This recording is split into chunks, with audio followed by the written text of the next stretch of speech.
welcome to Word on the Street. My name's Holly Byers. I'm the managing editor of the Times News, filling in for Rob Walters this week as he's on vacation.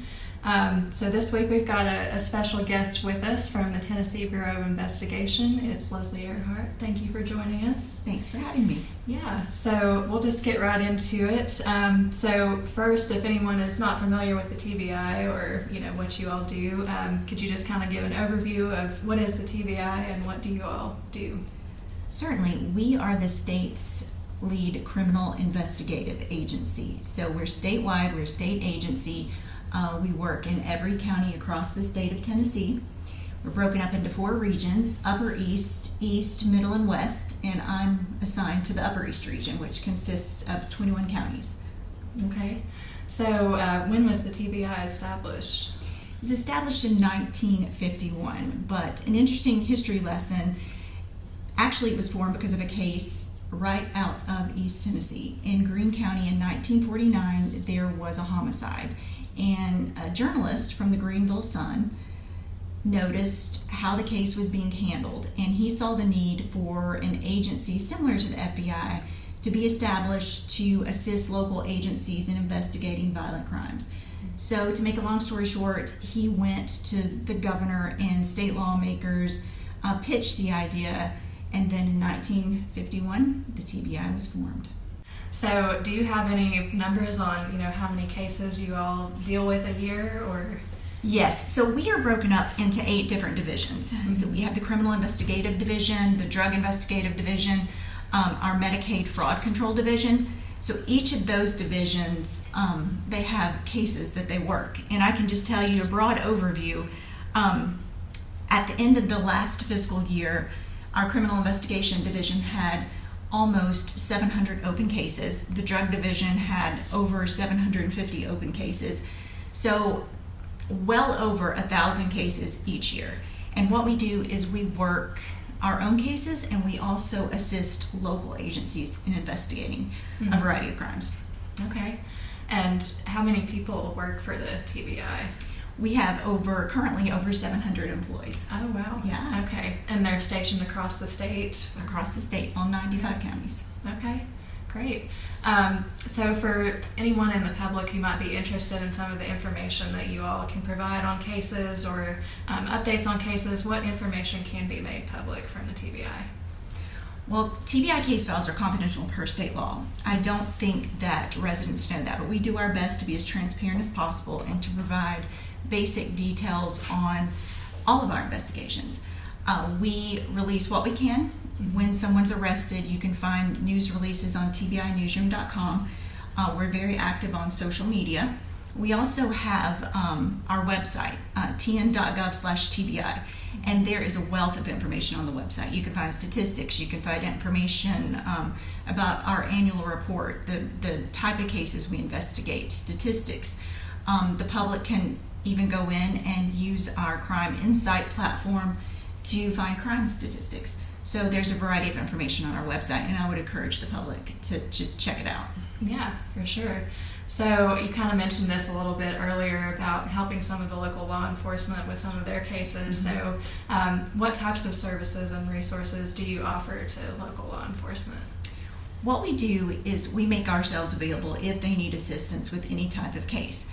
Now, I will say that in order for T.B.I. to get involved in certain investigations, we do have to be requested by the District Attorney General. But what our agents do, if a local law enforcement agency needs assistance with investigating any type of crime, we are available to assist them. We touch base with the DA, share information as we go along.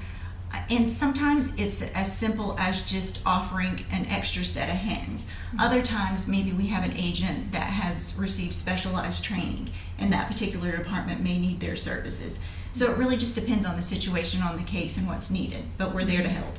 Yeah. Okay. So a lot of people may notice locally that you all are often involved in any kind of officer-involved shooting.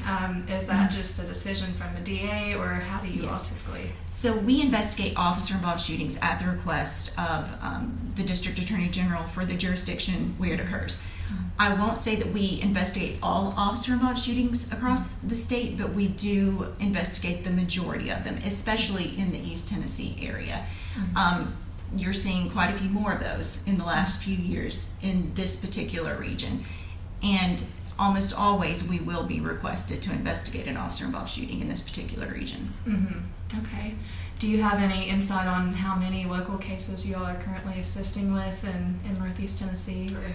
I do not have a number, but as you know, in the news business, you see T.B.I. pop up pretty much everywhere. Arson investigations, even just fire investigations where arson's not suspected. If an agency needs assistance with determining the cause, we'll get involved. Homicide investigations, death investigations, our drug investigation division in this region, it's been extremely busy over the last year. Our drug agents seized a record amount of fentanyl within the last year, so any type of investigation that you can think of, T.B.I. is pretty much involved. Okay. So I'd like to hear a little bit about some of the technology and tools that you all use to complete these investigations or assist with them. Any new technology that you all have recently started using? Right off the top of my head, something that comes to mind, we now are utilizing rapid DNA testing. And essentially what that does is you can analyze a DNA sample and produce a usable DNA profile in about 90 minutes. Now, where that comes in handy and where it was used in the last several months was in the flooding, the deadly flooding, to identify victims. Most people think that you have to send off a DNA sample to a traditional crime lab to get a DNA profile. But with rapid DNA, it's changing the game in certain situations. Now, it's not a magic wand. You're still going to have complex crime scenes where there is a need to send off a DNA sample to the crime lab to be analyzed. But rapid DNA, it's a game changer, especially when we're talking about disaster relief like we saw with the flooding last year. For sure. Yeah, so obviously kind of going off of that, obviously investigators have a pretty tough job. They're dealing with death a lot of times and, heartbreak. And so how do they cope with things like that? For example, Megan Boswell, the flooding response, Sean Williams case, how do they cope with those things?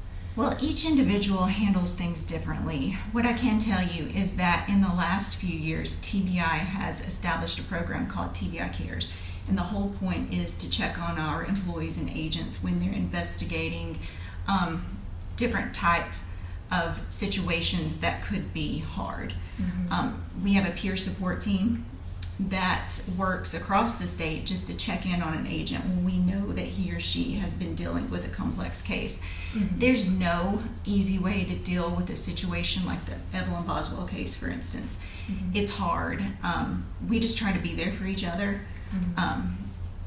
Let others know that we are here. I'm part of the peer support team, so I try to make a conscious effort to reach out to agents who I notice may be struggling. So we just try to work together to get through it the best that we can. Yeah, and kind of going off of that, what's the feeling like when a long-term case sort of comes to fruition?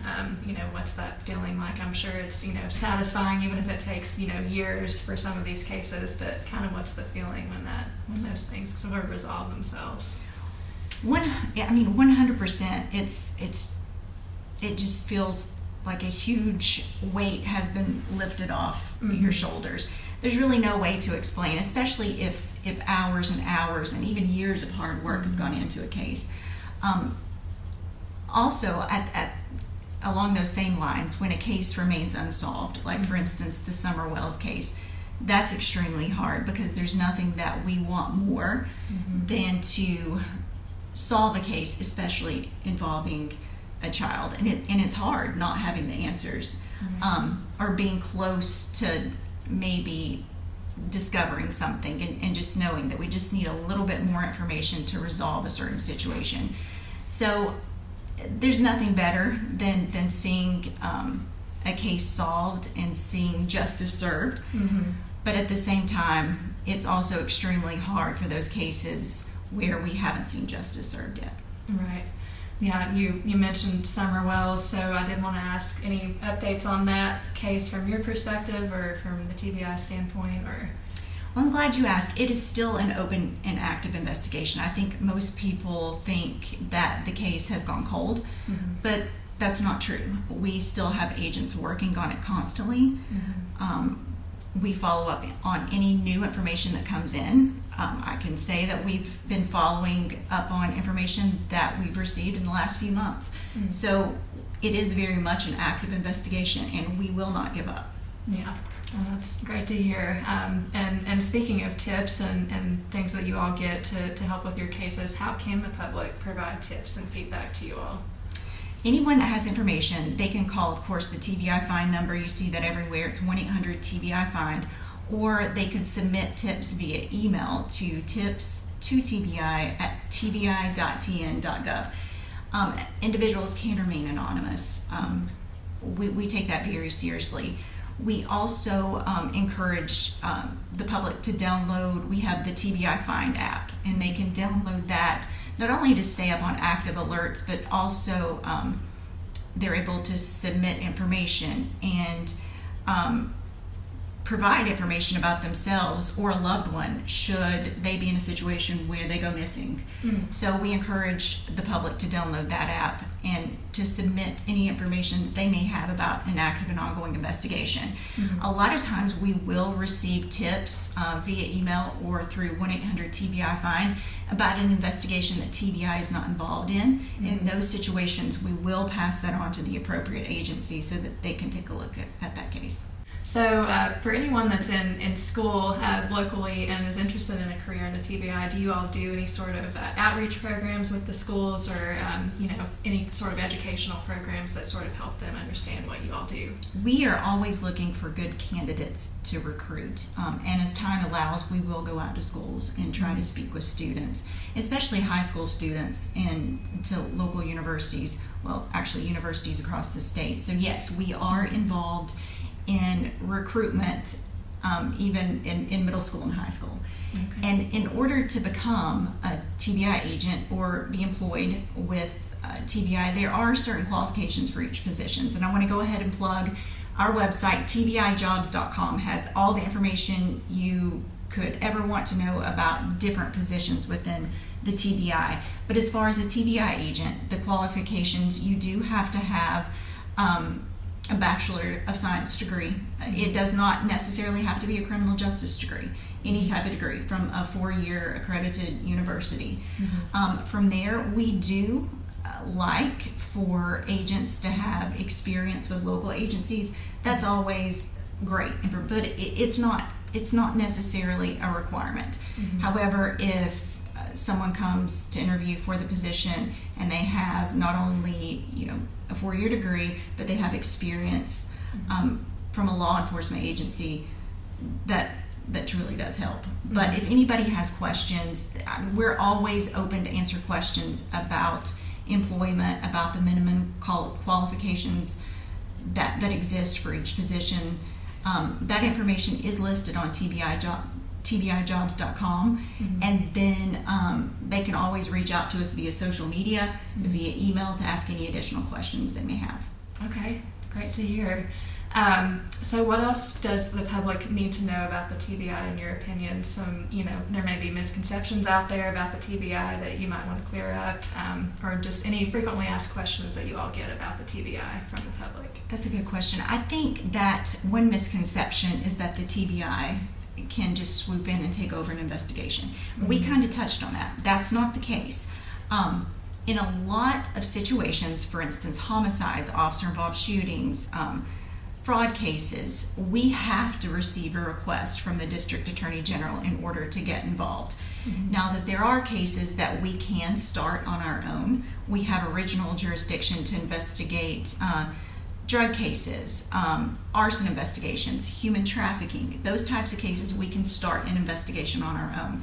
But we can't, let's say someone's not happy with how their local agency is investigating a certain situation.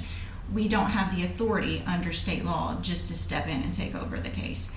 So that's one big misconception. I think another misconception is that we can release information that we don't. Again, it goes back to TBI case files are confidential per state law with very few exceptions. So we can only release certain information about an investigation. It's not because we don't want to be more transparent, it's just because we're going to do everything possible to protect the integrity of the investigation and release the information as the law allows. Okay, yeah. So what types of issues that are, job related keep you up at night? What causes you the most stress in your role as a TBI spokeswoman? I think, a lot of the same things that our agents deal with. Those cases, they don't necessarily have to be high profile cases, but those cases involving children or the elderly that aren't necessarily solved immediately. And even if they are solved, just knowing what an individual goes through. I think it's hard to be in this position or any position within law enforcement and condition yourself not to feel emotions that innocent victims feel. So that it's really difficult sometimes to, I guess, shake it off and just try to go about your daily life when you dealt with a particularly heinous type case or a situation, as I previously mentioned, where a child has gone missing and they've not yet been found.